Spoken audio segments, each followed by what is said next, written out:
മാസത്തിന്റെ അവസാനത്തിലും ഞാൻ ഇങ്ങനെ ഒരു വീഡിയോ എടുത്ത് വെക്കൂട്ടെ, നമ്മുടെ ബേബിയുടെ വളർച്ച എന്തോരായി എന്നറിയാൻ വേണ്ടിയിട്ട്. അങ്ങനെ വീഡിയോ ഒക്കെ എടുത്ത് കഴിഞ്ഞപ്പോഴത്തേനും ഉമ്മച്ചി വന്നിട്ടുണ്ടായിരുന്നു കേട്ടോ. കോടാലി പോയതാണ്.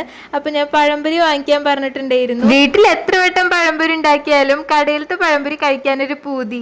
അങ്ങനെ അത് വാങ്ങിച്ചോണ്ടെന്നതാണ് കേട്ടോ. വന്ന വഴിക്ക് തന്നെ ഞാൻ പിന്നെ ഇപ്പൊ സ്ഥിരമായിട്ട് വാങ്ങിക്കാൻ പറയുന്ന ഒന്നാണ് പഴുത്ത മാങ്ങ. അങ്ങനെ അത് കഴിച്ചു നോക്കി. കുറച്ച് മധുരം കുറവായിരുന്നു. ചുച്ചുക്കുട്ടിയാണെങ്കിലും ഉമ്മച്ചിയുടെ ബേബീനെ കാക്കണേന്നും പറഞ്ഞ് നിസ്കരിച്ചുകൊണ്ടിരിക്കുകയാണ് കേട്ടോ. പിന്നെ വേഗം തന്നെ ഡ്രീം കേക്ക് ഉണ്ടാക്കാൻ തുടങ്ങിയിട്ടുണ്ട്. അങ്ങനെ കേക്ക് വേവിക്കാൻ വെച്ച സമയത്ത് കുട്ടീസിനൊക്കെ പഴംപൊരി കൊടുത്തു.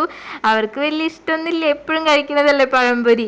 അങ്ങനെ പിന്നെ കേക്കൊക്കെ റെഡി ആയപ്പോൾ എല്ലാവർക്കും കേക്ക് ഭയങ്കര ഇഷ്ടപ്പെട്ടു. വിഷുവിന്റെ തലേന്ന് പൂത്തിരി കത്തിച്ചതിന്റെ ബാക്കി ഇന്ന് കത്തിക്കാന്നും പറഞ്ഞു ഉപ്പച്ചും കുട്ടീസും കൂട്ടിയിട്ട് വേഗം ചോറ് കഴിച്ചുകൊണ്ടിരിക്കുകയാണ് കേട്ടോ. അങ്ങനെ ഫുഡടിയും കാര്യങ്ങളൊക്കെ കഴിഞ്ഞതിന് ശേഷം എല്ലാവരും കമ്പിത്തിരിയും പൂത്തിരിയൊക്കെ കത്തിക്കാൻ വേണ്ടിയിട്ട് പോയിട്ടുണ്ട്. അപ്പൊ നിങ്ങളുടെയും പടക്കങ്ങളൊക്കെ കത്തിച്ച് കഴിഞ്ഞു എന്ന് കമന്റ് ചെയ്യാൻ മറക്കല്ലേ. ടാറ്റാ.